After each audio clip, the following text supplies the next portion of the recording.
Hi, welcome to Box on the Box Rock and Celluloid, Bot Brack for short. I'm Edward Box. So, a bit late with this. I'm just going to do a little review of the TV programmes I've enjoyed this year that were released in 2022. There's a few from 2021 as well.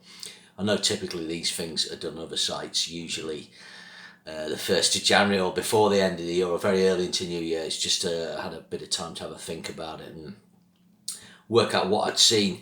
So a bit of good year for TV. For me with all the streaming services now, you've just got an abundance. It's creating a lot of competition, and you've got an abundance of sort of quality products that attract quality talent, great directors, great actors. There's not as much film work out there sometimes, so you find a lot of actors, actresses, and directors are drawn into TV, and they can explore wider story arcs there. They can explore a kind of more complete performance, I think. For me, I think TV runs in parallel with films now. I think you have, rather than having film stars or television stars, you just have screen actors, and that can involve either the big screen or the small screen. I'll just have to refer to my list here.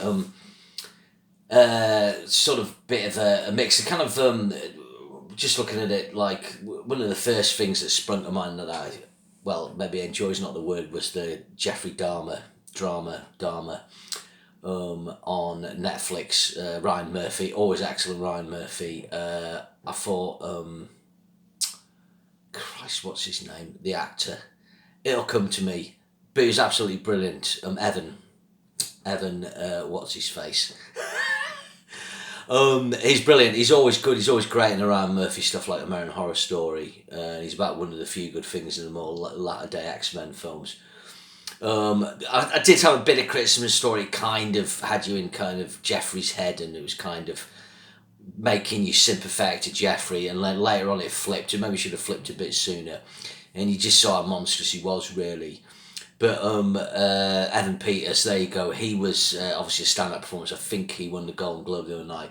And there was a nomination for Niecy Nash. I think that was the lady who was his neighbour down the corridor. And she was superb. Kind of the emotional sort of moral centre of the film. And an excellent work from Richard Jenkins as well as the dad. If you're interested, there's a film called My Friend Jeffrey, which is quite interesting, which is a dramatisation of Dahmer's school days. And that's quite an interesting film as well. So it's quite a good companion piece to watch.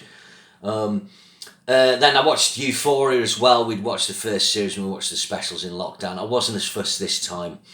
I could sort of just about get on board with the first one. I think the difficult thing, Zendaya's character Rue is just kind of really selfish. It kind of went a bit too crazy for me this time, but it's still an interesting show for a teen show, a film about teens. It's really good. I think Zendaya's a real talent. Like, she's great. She's a great young actress, charismatic, and so I'll probably dip into the third series. But like I said, I just wasn't as struck with it this time. The Crown. The Crown's kind of. I still really love The Crown. But I think the Claire Foy era of The Crown, the first two series, were particularly strong. They're just because that was set in a history I don't remember because I wasn't born. It was informative, but also really good drama. When they cast Olivia Colman, it was very good. I'd never felt she was quite as good as Claire Foy, although Tobias Menzies was excellent. In this series, again, my wife and I, we felt Imelda Staunton's go was another notch down again as well. Imelda Staunton's a great actress, but it just feels like the actual Queen character's dipping. I did enjoy Jonathan Pryce as Prince Philip. I think that's been a really successful part for every actor who's played it. Of course, you had the brilliant Princess Margaret in the first series. Who was that played by? It'll come to me again, but she's brilliant. Obviously, Helen Bonham Carter in the second. I did enjoy Leslie Manville in the new one. And I thought Elizabeth Debicki was excellent as Princess Diana, much better than the girl who played it before. Again, the name's escaping me. My memory is mush these days. I apologise. But Elizabeth Debicki, very good. She's actually too tall to be Diana. She's incredibly tall, but she got all the looks, and there's the classic cocked head with those. It's the classic Diana image in the interview with Martin Bashir. But it wasn't just an impersonation. She sort of, I like she brought like how a lot of fun to Diana. There was a great scene with her and Mohammed Al Fayed, and that's actually one of the most interesting episodes of the series. Was what I call the Mohammed Al Fayed episode. And what it was really about was sort of setting up how he came into the circles are all following and how Diana would probably meet Dodie. But what was interesting was about how you get access to the establishment and the lengths he went to be allowed into the establishment. So that's really interesting. I thought that was really good, that episode. First I was like, what, I'm an episode all about just about Mohammed Al Fayed, but it was really interesting. So yeah, now I've talked myself into it, but I do still enjoy it. It was a good series, it always is, but it's still essential viewing. But always going to watch it. The next series I watched, which I thought was great, final into the series, and it was really good this because they didn't get greedy with this. They basically made 3 10-episode series, and then I think they had a slightly longer 4th season with your little mid-season break, which I don't like mid-season breaks, but anyway, it was Ozark. This has turned out, when it started out, it was like, is this Breaking Bad light? But it became, once it kind of established its setting, established its aesthetic, it became its own thing. And I think at the heart of it was the outstanding work by Jason Bateman, both as the series producer, the actor, director, and sort of co-creator of the series. Really, he'd sort of established the aesthetic look with the other directors, and it really hands-on. Laura Linney, absolutely outstanding. If you've seen Mystic River, she did the Lady Macbeth thing in that, and in here, like, she was just absolutely brilliant. I thought her character arc, by the end, it was almost hard to see any good in Wendy. And then, of course, the superb Julia Garner, the breakout star of Ozark, and we'll be mentioning her in a bit, giving a great performance. And the other two, the people playing the children, the guy playing the awful, the Mexican crime lord, the Mexican mum lord as well, the matriarch, all really good, tense series. But I love the way Jason Bateman, he just does that kind of poker face thing. It's like his brain's ticking over, but he kind of doesn't get stressed. It's mental. So that was really good. I finally got round to watching Stranger Things, and I'm glad I waited because, it meant we could binge it, and we absolutely loved it. It's really interesting. Watch that series back to back, all the episodes. Really good. Love the children who grow into now more young adults. Really good. Millie Bobby Brown, what a star. We watched her in Enola Holmes double bill over Christmas. Really good. There are members of the cast. The guy who plays Dylan, great. Really good. Matthew Modine, Winona Ryder, fantastic. I love the way Winona Ryder's still got that Winona Ryder-ness. You can still see that kind of teenager thing in it. And David Harbour, an actor I hadn't realised I'd come across. He's in Quantum of Solace as like an FBI guy, CIA guy. But what a great character Hooper is. We went to see him in Violent Night before Christmas, which is a great Christmas film. Check that out. I really like Harbour. He's a guy I'd be interested to watching other things. So I thought all the series were good, and the last one was especially good, and the long episodes worked really well. They developed the characters, they developed the upside down. It's not repetitive. It's kind of getting this bigger concept. I did spot the villain in the 4th one, which I was quite pleased about. But really good show. I can see why it's a hit, and like I said, I'm glad I waited simply for the reason. So I'm fixing my hair. It's just nice to be able to binge things sometimes. And then finally finished Better Call Saul. Another excellent series, excellent end of the series. I'm not sure I totally buy into it's better than Breaking Bad. I think in a way, the gaps between the series, I'd prefer to have binged it really. But I thought this series tied things up, and the way it used I was reading about it today, and like it kind of focused my mind a bit. The way it used the black and white, present day, and kind of flipped into that. We went back into that. Was very good. Rhea Seehorn, outstanding performance. Should have won the Emmy. especially the bus scene breakdown. Excellent job of directing an episode as well. Really like Rhea Seehorn, the way her character developed, Kim. And yeah, the thing is, in the denouement really of Saul is he just couldn't help himself. He likes the scam. He liked the scam. He liked the edge of criminality, and that's how he got his buzz. And he just couldn't. He couldn't help himself. But I really like the way it panned out. A great show. I mean, you know, if I had time, I would watch Breaking Bad and then watch that, or maybe you'd watch Better Call Saul and then watch Breaking Bad and watch the end of Better Call Saul and put it in, you know. But very good. Then there was The White Lotus. So I enjoyed the first series of The White Lotus, very funny, and the new one was as good, maybe better. I thought the cast was great in this, for Aubrey Plaza and F. Murray Abraham, Michael Imperetti, is it? Imperetti, I might have mispronounced that, apologies. The Spider from Goodfellas and also from The Sopranos. Really good. And Theo James was good as well. But obviously Jennifer Coolidge, who's fantastic. She's just won the Golden Globe. And obviously we all know Stifler's mom, and great in Legally Blonde, Bend and Snap. So it's great to see her getting really good work now. Just quickly, when I saw Jennifer Coolidge in another series, I'm just written it down here, The Watcher, which was Naomi Watts and Bobby Cannavale, and that's when we Turkeys of the Year. That started off good, and then it just got silly. I got about 5 episodes in, and I thought, oh, this is silly. But it was kind of like, well, we might as well finish it, which is very annoying. But that really wasn't good. That was on Netflix. But yeah, Battle of the White Lotus, great cinematography. It made me want to go to Sicily. I've got to get there. You know, it's a funny show. It's one of those things where Hollywood recently has been taking the piss out of the 1%, or, you know, maybe the people in the White Lotus just like the 2 or 3%. And there was films like Glass Onion, Triangle of Sadness, The Menu, all really good films that we'll cover those in the film review. That are good, you know, it's good to look at this, but the problem is it's Hollywood's part of that, and then they're taking the piss out of it, but people, you know, we're still in this pyramid structure with a really wide bottom. So anyway, bit of politics there. Then I watched, now it came out last year, but we watched it this year, and I think it might have got a British TV this year, but we'll pretend it's 2022, it's Yellow Jackets.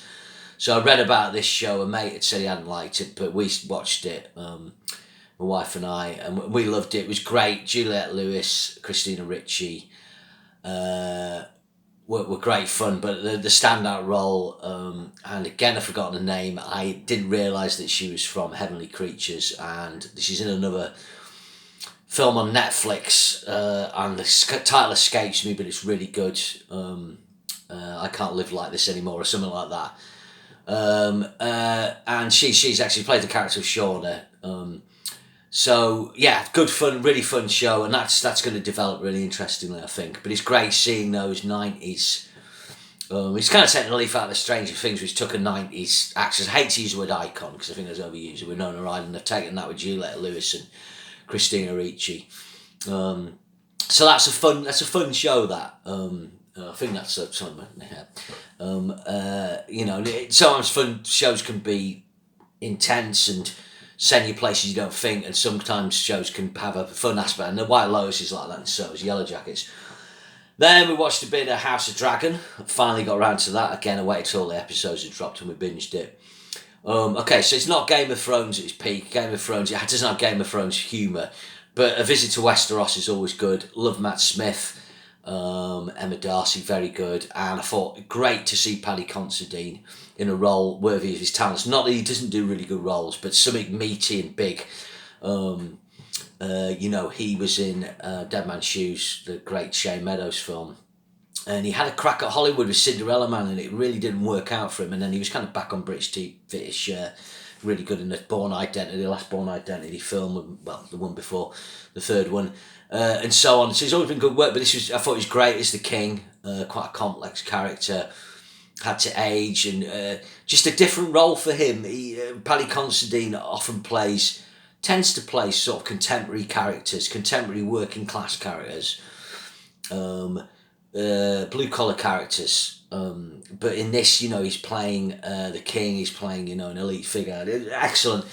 And I thought it kind of hotted up nicely. So yeah, it's teed up nicely. So it's on its Better Call Saul route. We'll see. And yeah, that's kind of covered the sort of really good American stuff I saw.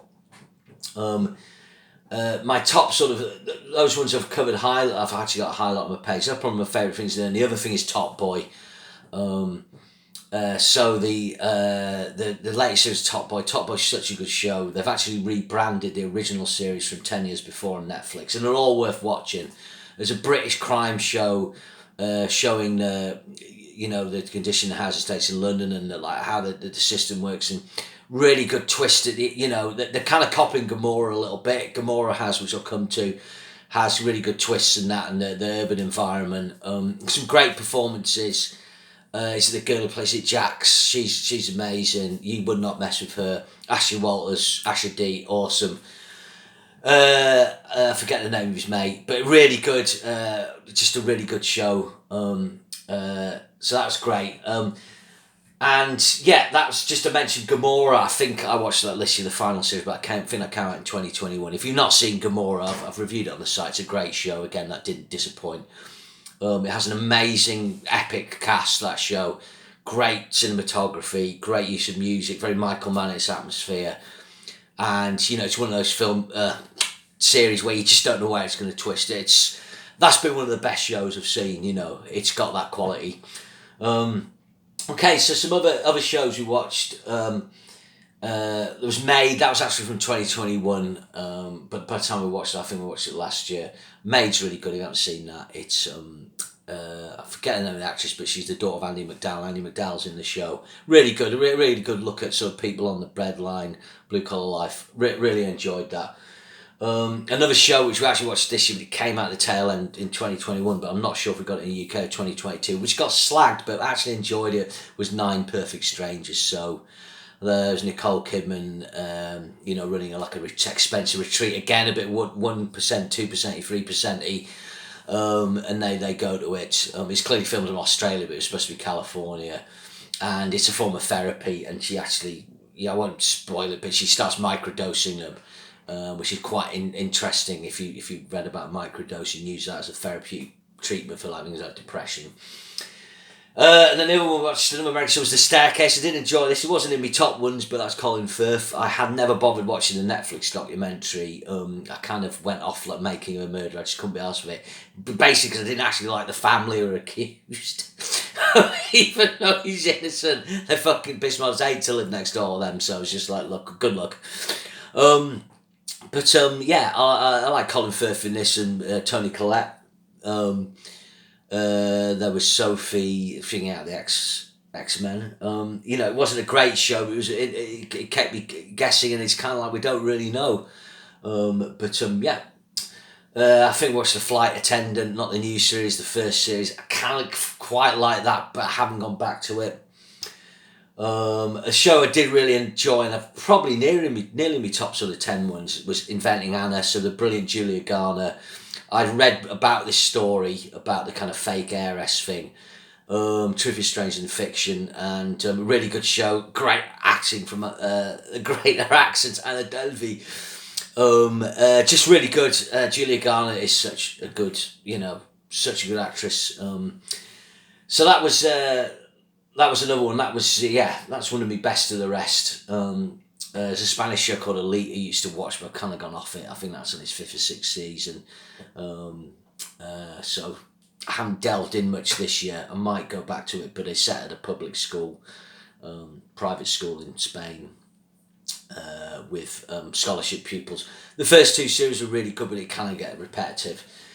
A few things on British TV which were worth checking out. Something called The Walk-In with Stephen Graham. Stephen Graham, great actor. It's basically about a kind of terrorist organisation in the UK, like a far right group, and he got in contact with a young lad who kind of got involved with it, and basically used him to used his evidence. But it was an interesting show, and it kind of showed that you know, the people in this group didn't think they were terrorists. They just think they're kind of justified. But in actual fact, you know, with the stuff that was spreading out there was an MP murdered, and another guy actually wanted to murder another MP. You know, it doesn't matter which way you swing it, they were a terrorist group. And there was The Tourist with Janie Dornan, set in Australia, which was pretty good fun. Last year we had on British TV, we had a thing called The Serpent, which was excellent. So this was kind of a different thing, but it was part of that kind of same ilk. And it had Danielle, I've forgotten her second name. She's in loads of stuff. She's an Australian actor, but she's playing Australian in this, but she does a lot of American accents. And again, I've forgotten a second name, but she's really good. She's in like a rap thing, rap film on Netflix, and a kind of rom-com drama thing with Jennifer Aniston. She's very good, and I've forgotten her second name, but it'll come to me. And Peaky Blinders, yeah, that was disappointing the last season. There was a massive shaped hole named Helen McCrory in that, unfortunately. Helen McCrory's character was a matriarch. She was the glue of Peaky Blinders. And, you know, when she died, it was just so sad, because not only did it, you know, deprive the final series of Peaky Blinders, which is a show that went patchy for me. The first two series are excellent. But it deprived us of all the great work I think she would have done. I think Helen McCrory is one of those actors who would have flourished in her 50s if she wasn't, or I think she was in her early 50s, and could have been like Helen Mirren or Judi Dench and had those character roles, and you get your Emmys and Oscar nominations coming. She had that, sorry, that's my Instagram. You know, she had that quality to me, so that's really sad. But I don't know, with Peaky Blinders, it kind of went a bit west before that. I always watched it, so it kind of wasn't unexpected that it'd be a bit disappointing, really. A show I love, like, is Motherland. It's a British comedy show that didn't have, the only thing that had this year was a Christmas special, but hopefully they'll do another series. If you've not checked out Motherland, it's on Netflix, it's on iPlayer.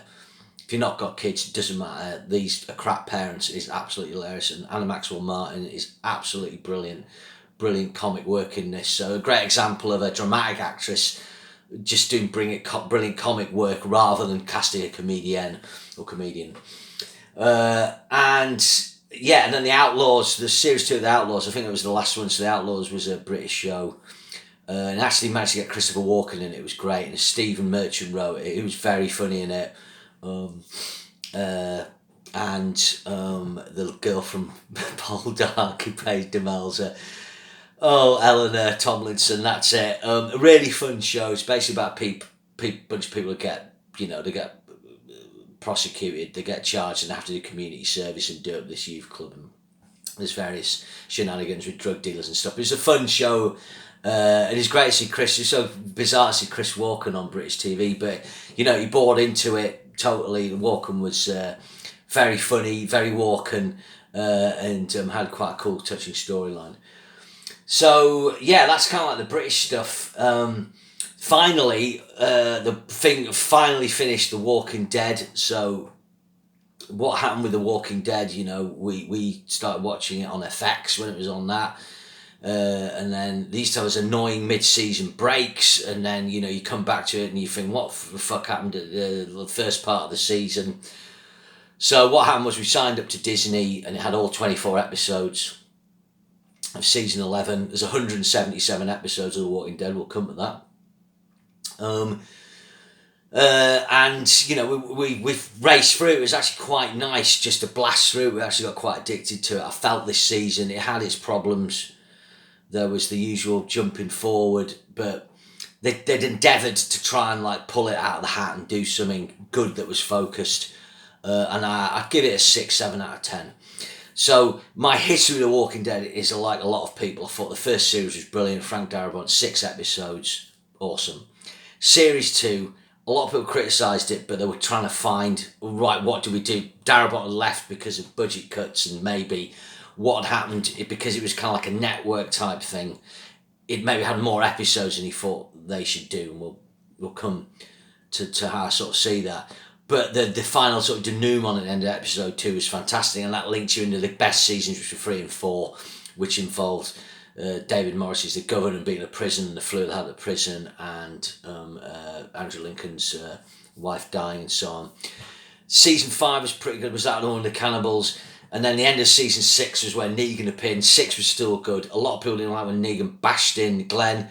But Jeffrey Dean Morgan was the reason, his character was the reason I kind of kept watching. Negan was a really interesting character, and this new season it kind of follows his arc through. The problem with the show was I actually quite liked the Whisperers. I thought Samantha Morton was mental. But the main problem with the show was it began in what I call the box set era. It began in the era when you watched stuff on TV, people buy the DVD and binge it.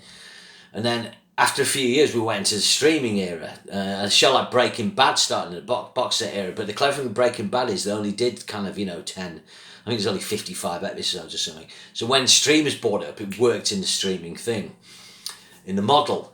But The Walking Dead is just loads of padding. There was loads of episodes where it's like, oh, there's these two people going off to look for something, and there's flashbacks, and then in the end, like the Rick character, the Andrew Lincoln character, got annoying, and I was kind of like, Rick's really fucking annoying me, and I was going more to Negan.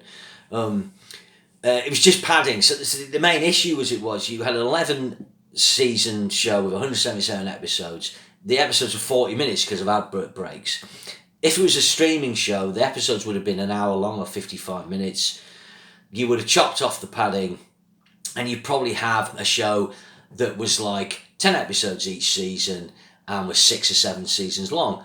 An example would be sort of like Orange is the New Black, ran for 7 seasons, and had, I think it was 10 episodes a season. Maybe it was 13, But that was the issue with The Walking Dead. It just had too many episodes, and they didn't know how to finish it, like Lost, but, it's half a good show. And when it was good, it was great. But as a mate said, it's like there's only so many times you can see people like stabbing, zombies' head, or being trapped in a car or a train carriage or a shed or whatever, or an enclosed space with zombies. So that was sort of my take on that. So that's my kind of TV review of the year. I'm going to do a film one next week. I'll drop that on Fridays. The reason I haven't done that is just a few 2022 Oscar type films which I'm hoping to catch up on over the weekend. But there's been still a few films I won't have seen. In terms of content, it is going to be more limited now. I'm kind of running out of ideas a little bit. I'm still thinking what to do for other stuff, so I am dropping some extra, some old stuff off my other YouTube channel just to kind of, if people are interested, and then, we'll see what happens. So hopefully see you soon. Cheers.